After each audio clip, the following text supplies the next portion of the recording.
नमस्कार, मैं अलका चौहान राजकीय मीरा कन्या महाविद्यालय उदयपुर से एमए फाइनल 5th पेपर राजनीति विज्ञान के स्टूडेंट्स।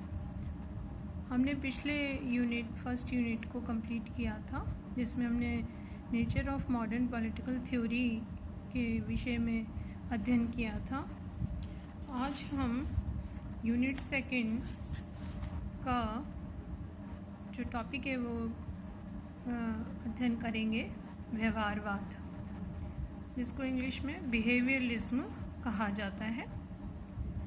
आज हम इसका अर्थ के विषय में चर्चा करेंगे कि व्यवहारवाद से क्या अभिप्राय है और व्यवहारवाद किसे कहते हैं।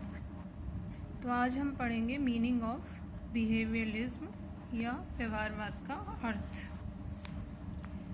1945 या द्वितीय विश्व युद्ध के बाद परंपरागत राजनीति विज्ञान के विरोध में एक व्यापक क्रांति प्रारंभ हुई। यह क्रांति से अभिप्राय परिवर्तन आया विषय में और कुछ नए विकास हुए, जिसने सभी समाज विज्ञानों को प्रभावित किया था। और इसी क्रांति को, परिवर्तन को व्यवहारवाद का नाम दिया जाता है। यह व्यवहारवादी क्रांति नए राजनीति विज्ञान के साथ जुड़ी हुई है, इसलिए इसको राजनीति विज्ञान के वैज्ञानिक अध्ययन का सहचर भी कहा जा सकता है। व्यवहारवाद या व्यवहारवादी उपागम राजनीतिक तथ्यों की व्याख्या और विश्लेषण का एक विशेष तरीका है, जिसे द्वितीय विश्व युद्ध के बाद अमेरिकी राजनीति वैज्ञानिकों के द्वारा विकसित किया गया था।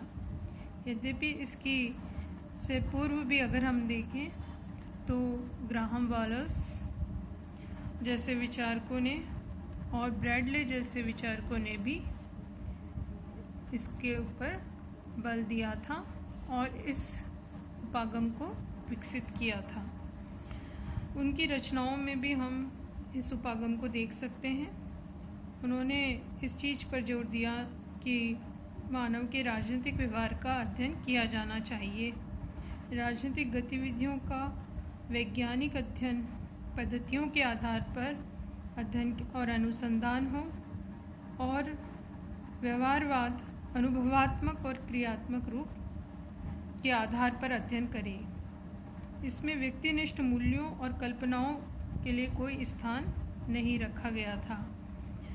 व्यवहारवाद इस दृष्टि से परंपरावादियों के नितांत विरुद्ध है, और जो पूर्व में विषय में परंपरागत दृष्टिकोण चला आ रहा था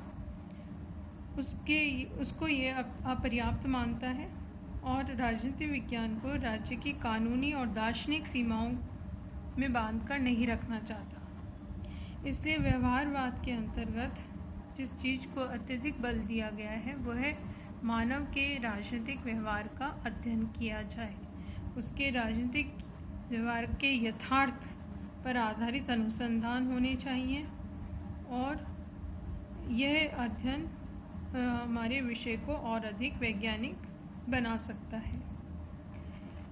इस व्यवहारवाद के मुख्य प्रणेता डेविड ईस्टन को कहा जाता है। आपने पूर्व में पिछली कक्षाओं में भी इसका नाम सुना होगा कि ये एक प्रमुख आधुनिक राजनीतिक विचारक हुए द्वितीय विश्व युद्ध के बाद, जिन्होंने व्यवहारवादी उपागम को प्रतिपादित किया। डेविड ईस्टन ने इस संबंध में लिखा है व्यवहारवाद के संदर्भ में, जो ये पूरा आपको कथन हम इनका ईस्टन का बता सकते हैं। और वो लिखते हैं कि व्यवहारवाद वास्तविक मानव पर अपना समस्त ध्यान केंद्रित करता है। अध्ययन की इकाई मानव का ऐसा व्यवहार है जिसका प्रत्येक व्यक्ति के द्वारा पर्यवेक्षण होना चाहिए, मापन होना चाहिए, सत्यापन किया जाना संभव होना चाहिए। राजनीतिक व्यवहार के अध्ययन से राजनीति की संरचनाओं, प्रक्रियाओं की वैज्ञानिक व्याख्याएं विकसित करना चाहते थे। डेविड ईस्टन की यदि हम इस कथन को एक्सप्लेन करें तो वो ये चाहते हैं कि व्यवहारवाद के द्वारा हम जिस चीज़ का अध्ययन करें वो है राजनीतिक क्षेत्र में मानव कैसा व्यवहार कर रहा है, वो क्या क्रियाकलाप कर रहा है। जो भी अध्ययन किया जाए विषय में, उसका मेन केंद्र बिंदु मानव का व्यवहार होना चाहिए, जिसके व्यवहार के अध्ययन को, क्योंकि हमारा विषय राजनीति से संबंधित है, तो व्यक्ति के राजनीतिक व्यवहार का जब हम अध्ययन करें तो वो ईस्टर्न बताते हैं कि पर्यवेक्षण करें, जिसको अवलोकन भी कहा जाता है, यानी ऑब्जर्वेशन करें, मापन करें, यानी उसको जो हमने अवलोकन किया है, पर्यवेक्षण किया है, उसको हम सही सिद्ध करें, सत्यापित करें, और वो मापन मेज़रमेंट के द्वारा किया जाए। और ये मेज़रमेंट सत्यापन किस तरह से होगा? वैज्ञानिक पद्धतियों के प्रयोग के द्वारा। तो इसलिए उन्होंने राजनीतिक व्यवहार के अध्ययन को करने के लिए दोनों चीज़ों को महत्ता दी। संरचनाओं का भी हम अध्ययन करें, जो औपचारिक हमारी संस्थाएं हैं, राजनीतिक संस्थाएं हैं, वो भी हम पढ़ें, और साथ ही उन संस्थाओं में हो रहे व्यवहार, क्रियाकलाप, प्रक्रियाएं, जो फंक्शंस हैं, उनको भी हम अध्ययन करें।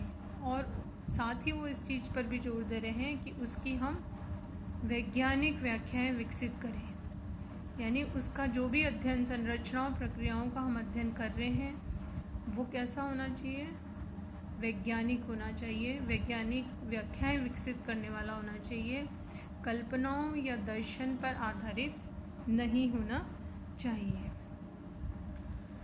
तो ये ईस्टर्न, जो कि इसके मुख्य प्रतिपादक थे, उनका हमने कथन, विचार देखे व्यवहारवाद के संदर्भ में, जो विषय को वैज्ञानिकता प्रदान करना चाहते हैं, विषय को यथार्थवादिता और व्यवहारिकता प्रदान करना चाहते थे।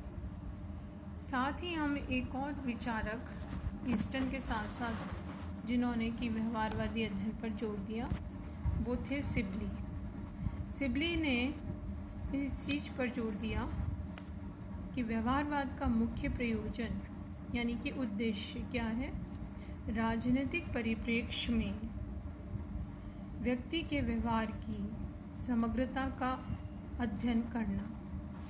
सिबली का ये मानना था कि अमेरिकन राजनीतिक वैज्ञानिक व्यवहारवाद के संदर्भ में परीक्षण योग्य वैज्ञानिक सिद्धांत और उनकी सत्यापन प्रक्रिया दोनों पर जोर देते हैं, ताकि प्राकृतिक विज्ञानों की भांति ही हमारा विषय भी क्या बन जाए? एक विज्ञान की भांति बन जाए।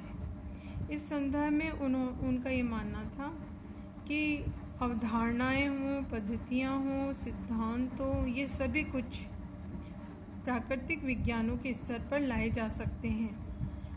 इसलिए उनका मुख्य प्रयोजन यही था कि राजनीतिक परिप्रेक्ष्य में व्यक्ति के व्यवहार की समग्रता का अध्ययन होना चाहिए, यानी व्यक्ति राजनीतिक परिप्रेक्ष्य में किस तरह का व्यवहार करता है, इसका संपूर्ण समग्र अध्ययन किया जाए, तभी हम जो भी राजनीतिक संस्थाएं और प्रक्रियाएं हैं उनको स्पष्ट रूप से समझ सकते हैं, उनकी व्याख्या कर सकते हैं।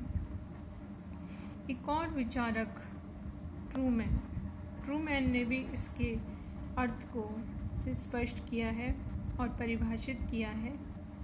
ट्रूमैन लिखते हैं कि व्यवहारवाद से अभिप्राय है, एक तो अनुसंधान व्यवस्थित होना चाहिए, और साथ ही उन्होंने ये भी कहा है कि इसमें आनुभाविक प्रणालियों के प्रयोग पर जोर दिया जाना चाहिए, उस पर यह आधारित होना चाहिए।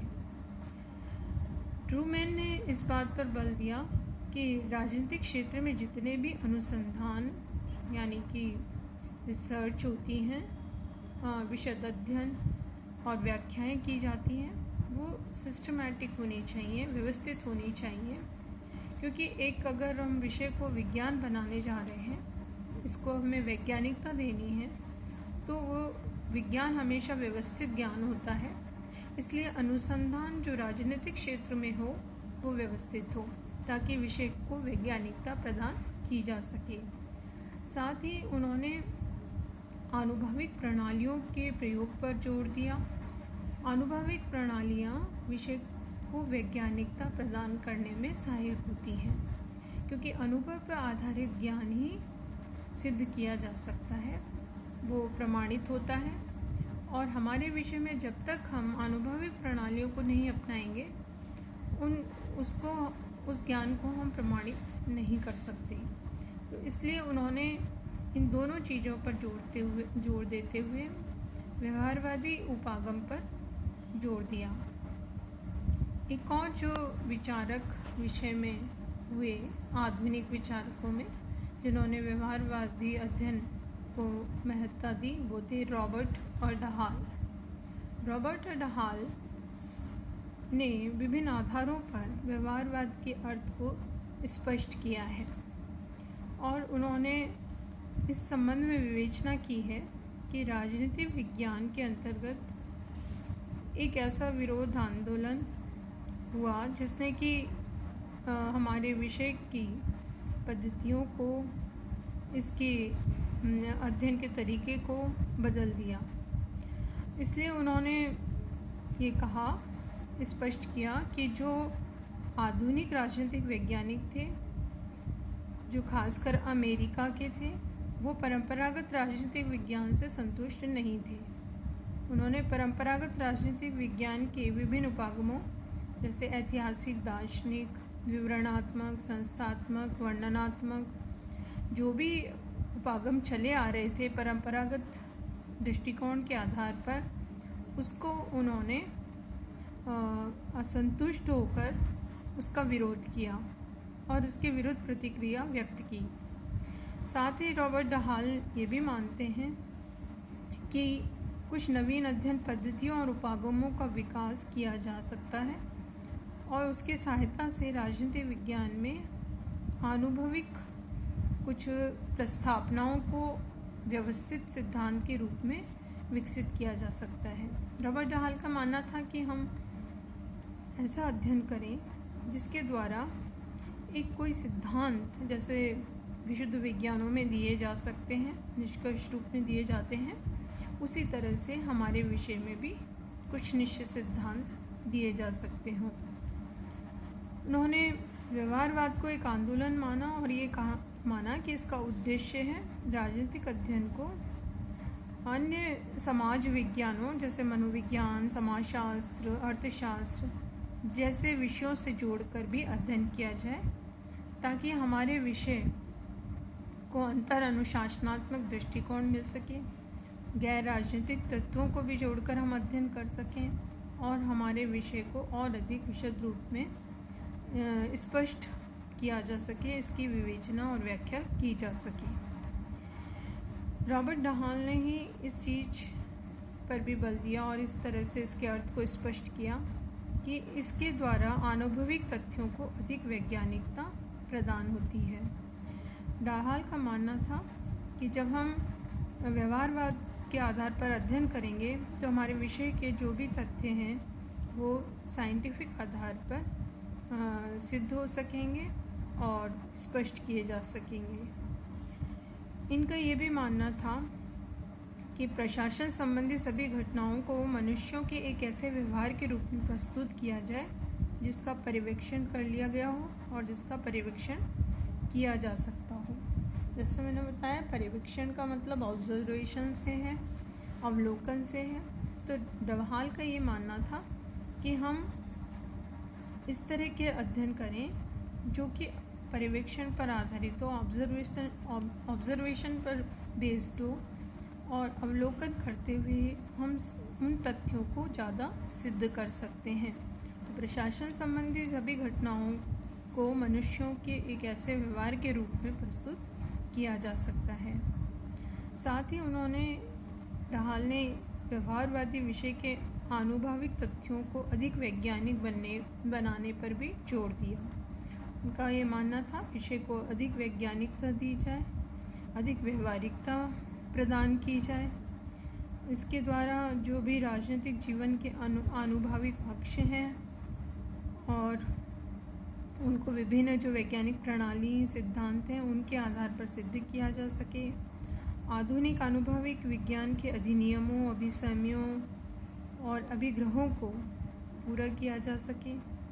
तो इस सब आधारों पर हम ये देख सकते हैं कि व्यवहारवादी अध्ययन परंपरागत जो दृष्टिकोण चला आ रहा था द्वितीय विश्व युद्ध से पूर्व हमारे विषय में, यानी 1945 से पूर्व हमारे विषय में जो ज़्यादा प्रभावशाली दृष्टिकोण रहा वो परंपरागत दृष्टिकोण ही था।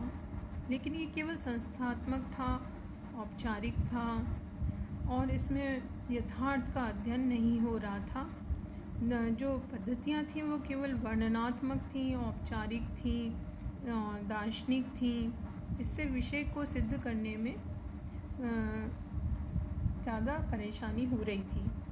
तो इन्हीं सब समस्याओं को दूर करना आवश्यक था और इन सभी से जब द्वितीय विश्व समाप्त हुआ, हमारे विषय 1945 में सेकेंड वर्ल्ड वॉर समाप्त हुआ, तो विश्व स्तरीय कई परिवर्तन हो रहे थे राजनीतिक क्षेत्र में, साथ ही हमारे अध्ययन के क्षेत्र में भी परिवर्तन आ रहा था और उस परिवर्तन को हम व्यवहारवाद के रूप में स्पष्ट कर सकते हैं, जिसने कि विषय के उपागम दृष्टिकोणों में परिवर्तन किया। क्योंकि जो आधुनिक दृष्टिकोण वाले विचारक थे, David Easton, Sibley, Trueman, Dahal, ये विचारकों का ये मानना था कि जो परंपरागत दृष्टिकोण है वो हमारे विषय के लिए पर्याप्त नहीं है, हमारे विषय को पूर्ण रूप से समझाने, विश्लेषित करने में सहायक नहीं है, वो संस्थात्मक है, औपचारिक मात्र है। तो इसमें उसकी जगह व्यावहारिक और यथार्थपरक अध्ययन पर जोर दिया जाना आवश्यक है, तभी हमारे विषय की विशद व्याख्या की जा सकती है, इसकी वैज्ञानिक व्याख्या की जा सकती है। इसकी जो परंपरागत अध्ययन पद्धतियां हैं वो आउटडेटेड हो चुकी हैं। अब उसकी जगह आधुनिक वैज्ञानिक पद्धतियों जैसे सर्वेक्षण, साक्षात्कार, अवलोकनात्मक पद्धति, सांख्यिकीय पद्धति, सैम्पलिंग मेथड, ऐसे पद्धतियों को अपनाते हुए विषय को और अधिक स्पष्ट किया जा सके। तो ये हमने देखा कि व्यवहारवाद से क्या अभिप्राय है और विभिन्न अलग अलग विचारकों ने इसके संदर्भ में इसको किस तरह से अर्थ को स्पष्ट किया है, परिभाषित किया है।